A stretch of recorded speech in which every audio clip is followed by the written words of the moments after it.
My whole life I'd been surrounded by business. My dad, uncle, even my older brother, all business degrees, all working for some corporation or another. But none of them ever really struck out on their own. So, when I launched my startup, I figured, why not bring them in? Offered them a piece of the pie if they could help me find investors. And they did. Landed some big names, even started throwing around ideas, getting involved in the day-to-day. It was exhilarating. All that time and energy poured into this thing, and within 2 years, boom, we were taking off. That's when my family really dove in head first. They were always around, at the office, wanting to brainstorm, offering advice. At the time, I thought it was great. I loved these guys. Never imagined they'd have any ulterior motives. Figured they just wanted to learn the ropes, be a part of something exciting. It took about a year for them to get comfortable enough to quit their cushy corporate jobs and officially join the company. I was thrilled. Having trustworthy people, family no less, to help shoulder the burden. What could be better? Oh, the naivety. If only I knew then what I know now. Looking back, it all seemed too good to be true. Like the constant bickering between my brother and me, vanished. Our strained relationship, suddenly healed. I chalked it up to the success of the business, the shared sense of accomplishment. Thought it was bringing us closer. Man, was I wrong. My family, they were masters of manipulation. They'd constantly warn me about my friends, my girlfriend, even my employees. They're just using you, they'd say, taking advantage. It was like they'd brainwashed me into believing that anyone outside the family was out to get me, and it wasn't like I was rolling in dough at that point. Sure, the business was doing well, but it wasn't exactly Bezos-level wealth. The idea that everyone around me was just waiting to bleed me dry was absurd, especially since most of them earned a decent living themselves. But I was blind to it all, trusted them implicitly.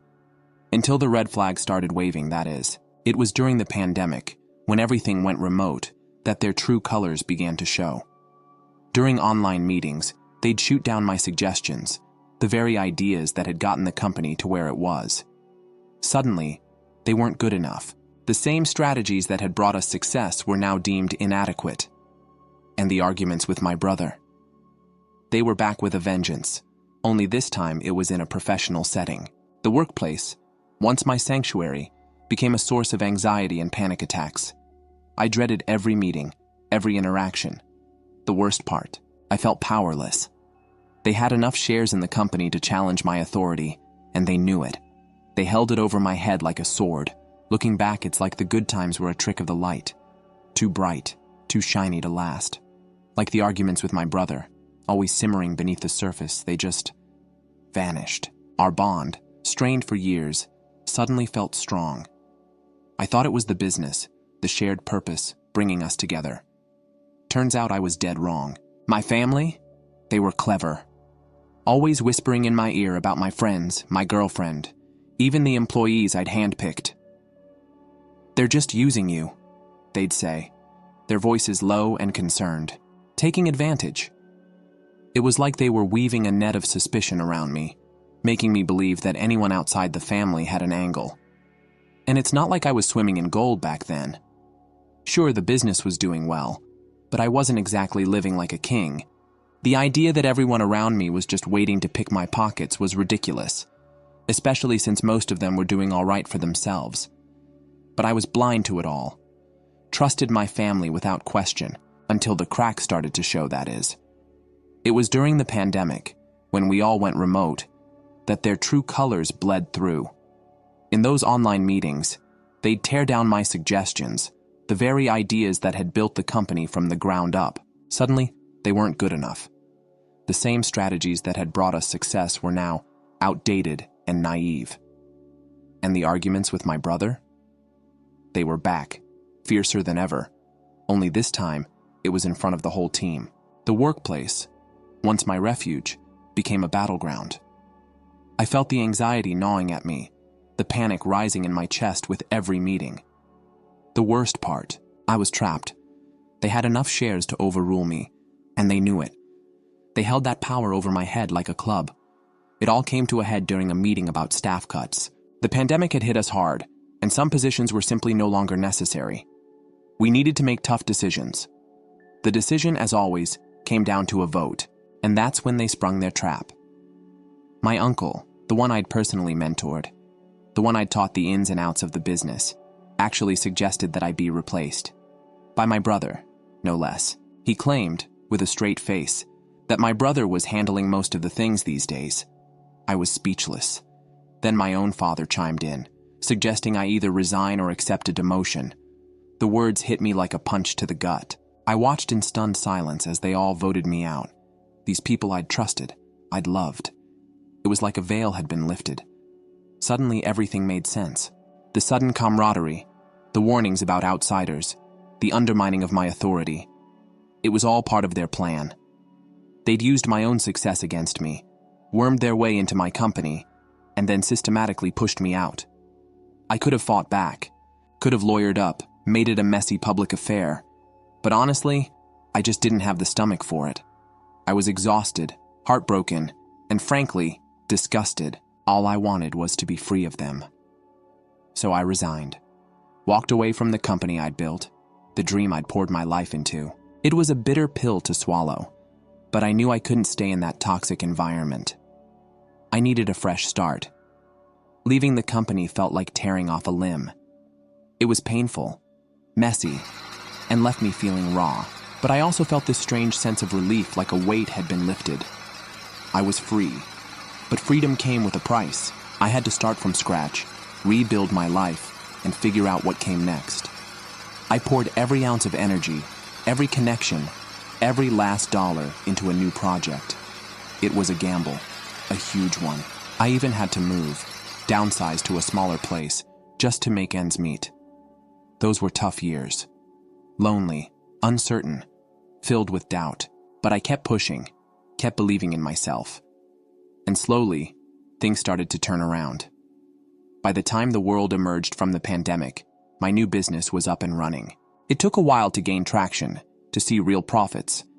But the energy was different. This time, it was mine.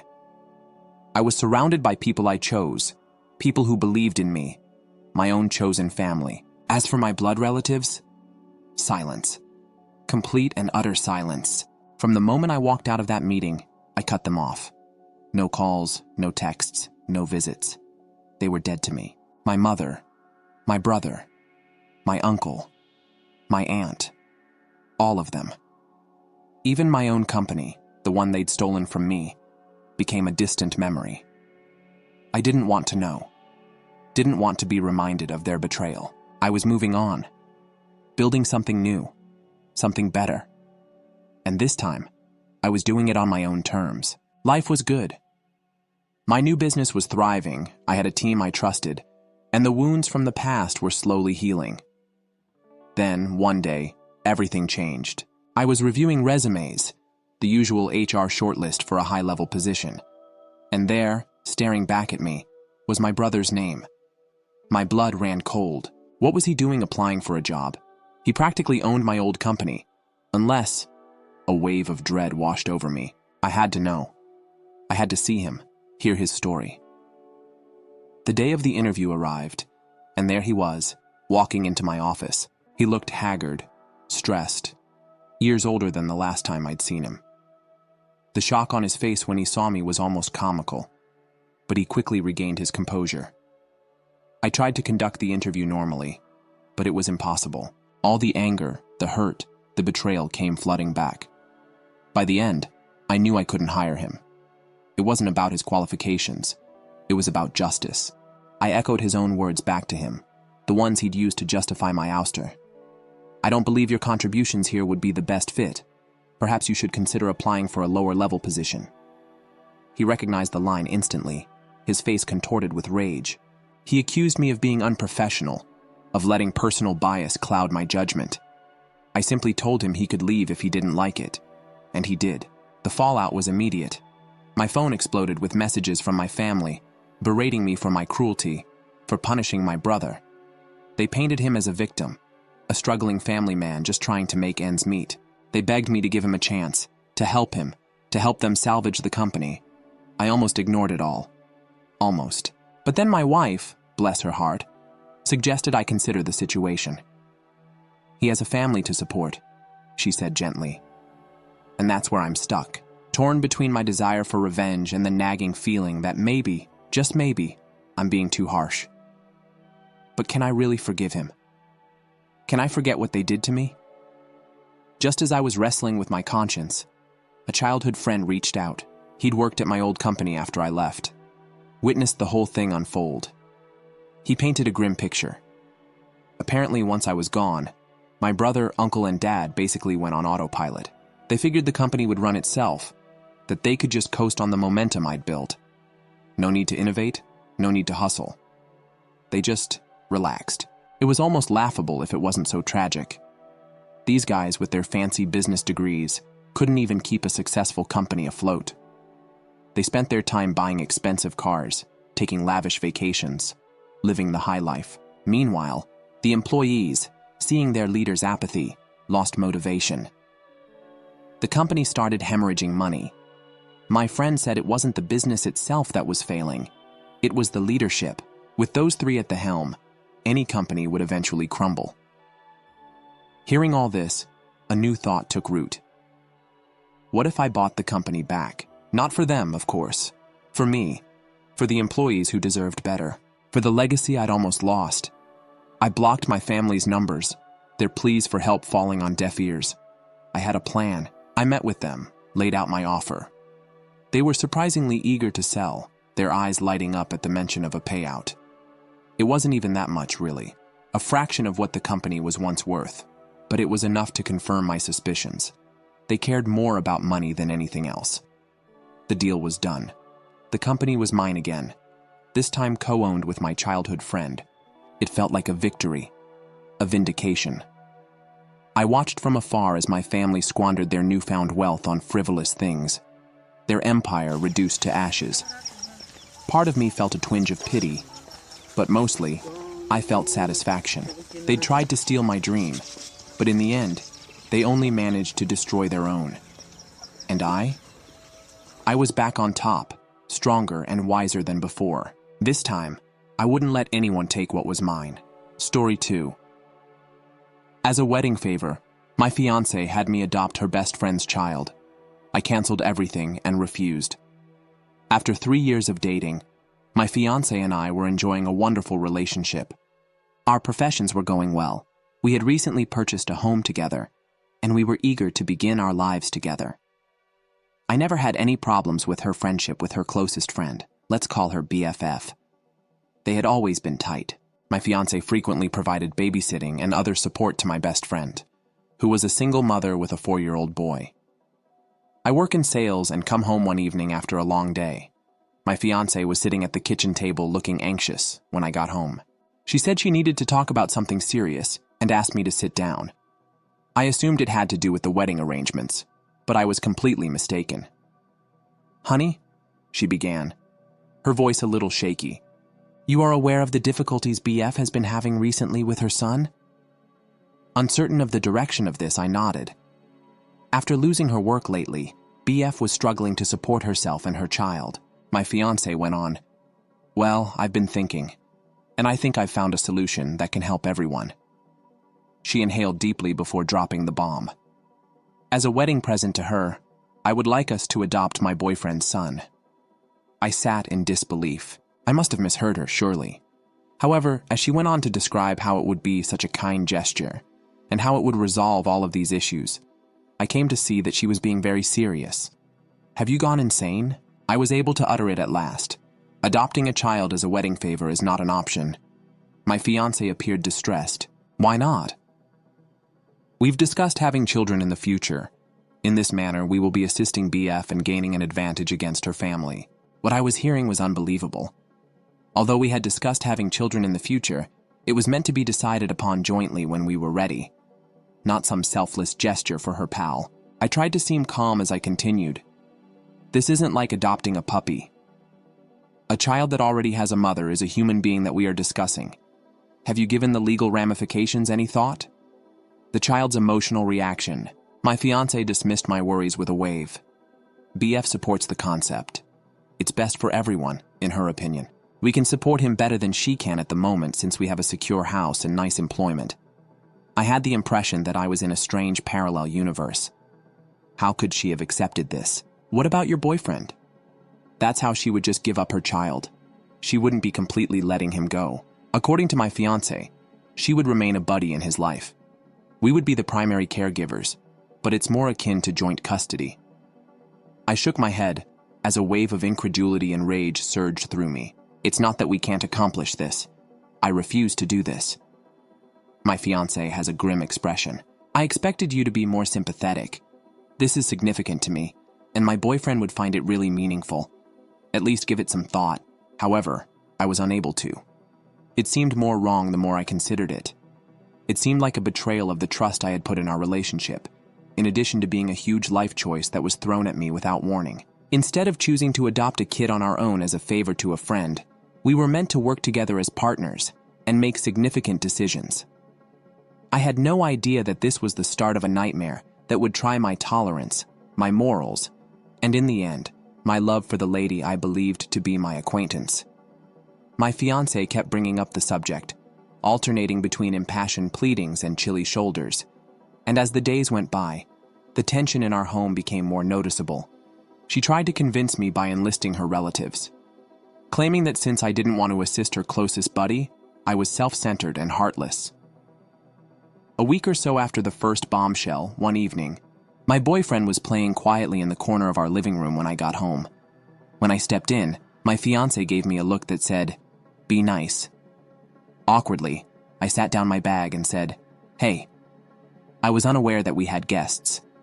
Wringing her hands, BF got to her feet. "I hope it's okay with you that I'm dropping by.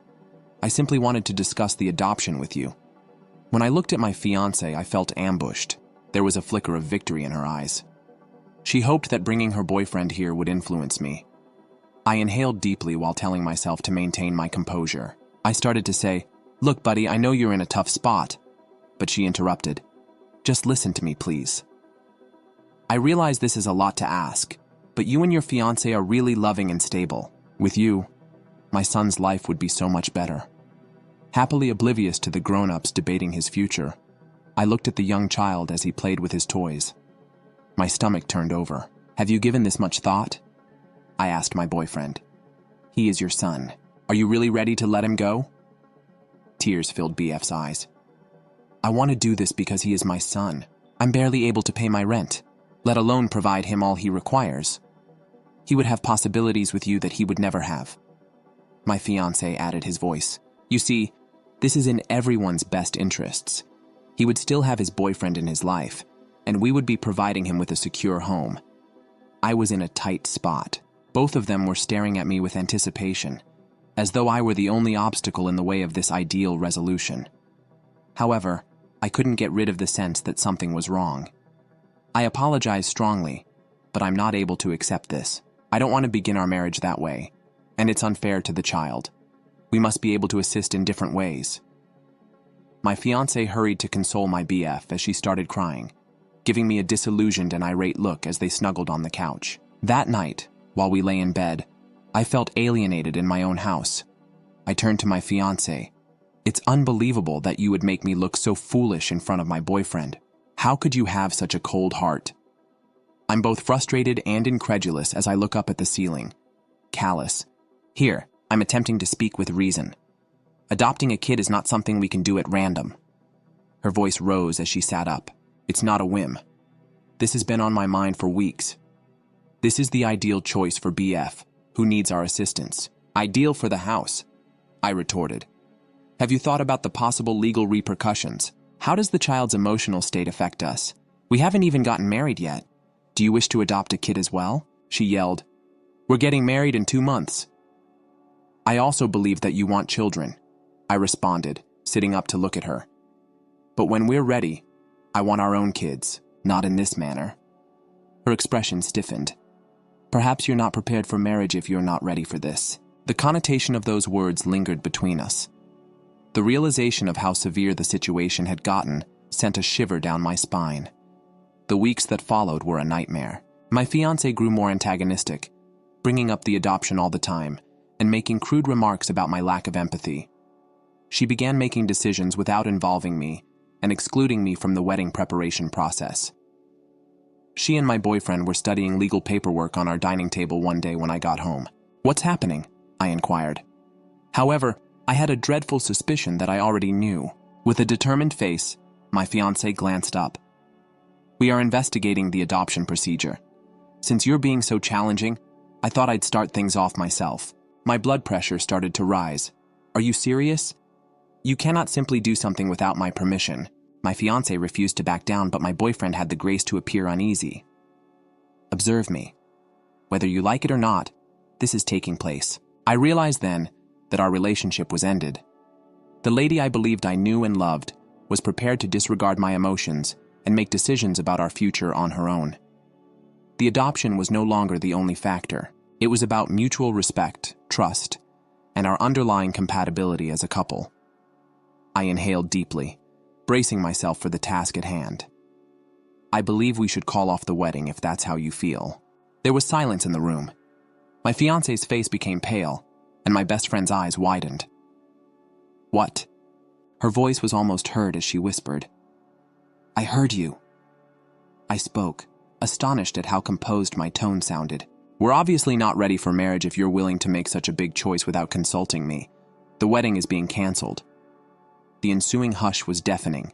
My fiancé's expression fluctuated between amazement, incredulity, and rage before resting on a chilly rage. "That's not possible," she said. "Everything is prearranged. People have made plans and purchased tickets. It is not possible to just cancel everything." I refused to back down. I repeated what she had stated earlier. "Watch me." I refused to be coerced into a lifetime commitment since this relationship is no longer healthy.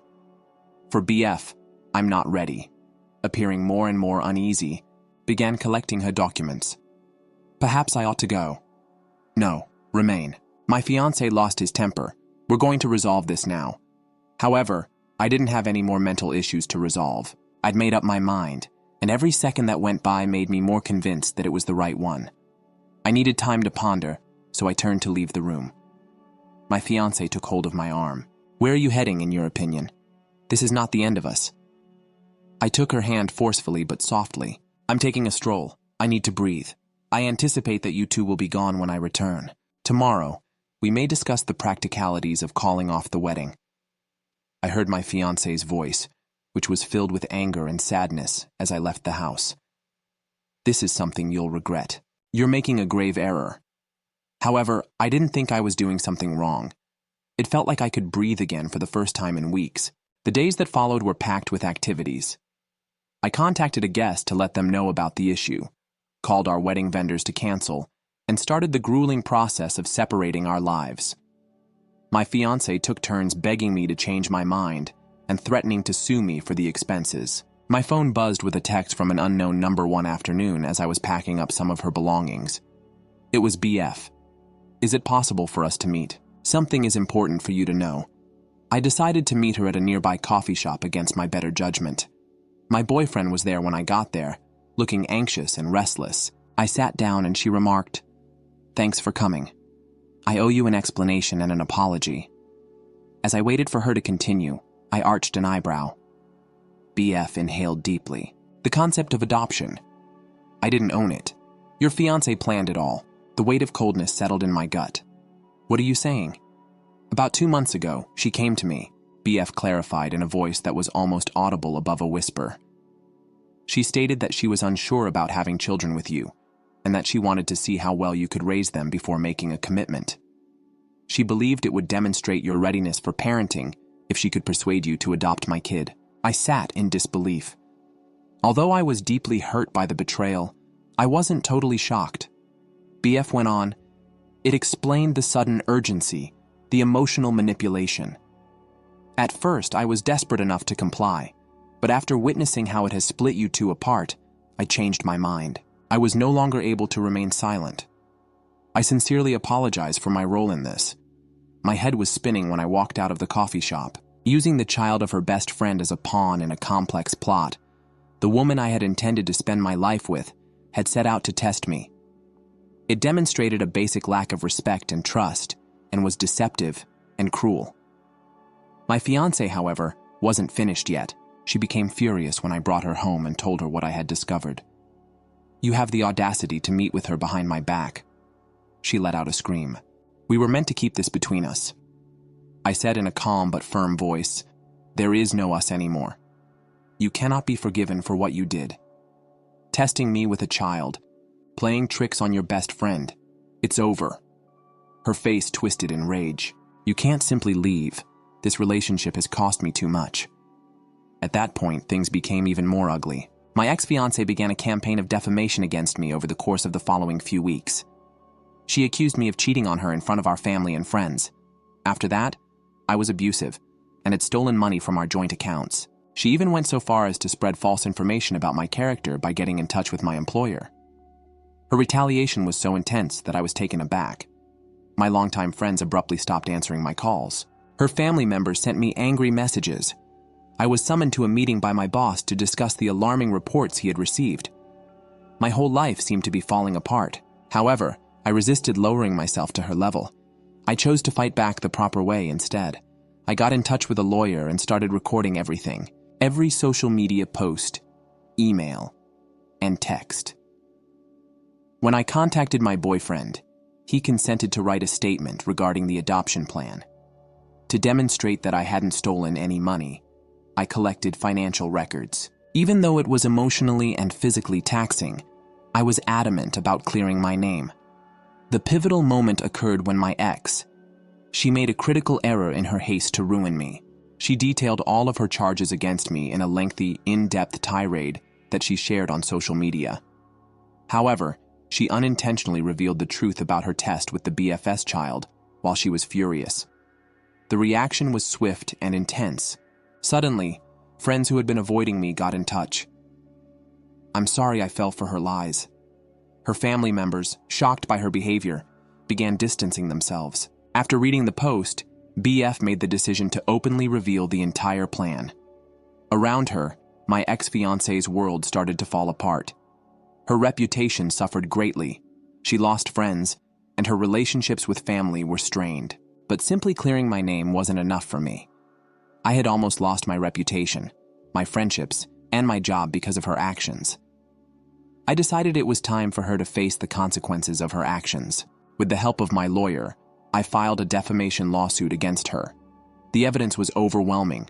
Her social media posts, text messages, emails, and witness statements from BF and others who had been caught in her web of lies. We also included the financial damages I had incurred from canceling the wedding and the potential impact on my career. The legal process was long and draining, but it was worth it. In the end, the court ruled in my favor. My ex-fiancée was ordered to pay a substantial sum in damages and to make a public retraction of all her false statements. The judge's scathing remarks about her behavior were particularly satisfying. The defendant's actions show a disturbing pattern of manipulation, deceit, and disregard for the well-being of others. The judge stated this court finds her conduct reprehensible and hopes this judgment will serve as a deterrent for similar behavior in the future. The fallout from the lawsuit was significant. My ex-fiancée, now facing financial ruin and social ostracism, was forced to move back in with her parents. She lost her job when her employer learned of the extent of her deception. Her attempts to rebuild her life were hampered by the court order requiring her to disclose the judgment against her to potential employers. As for BF, she apologized profusely for her role in the scheme. While I couldn't fully forgive her initially, I appreciated her eventual honesty. She sought therapy to work through her issues and focused on rebuilding her life and relationship with her son.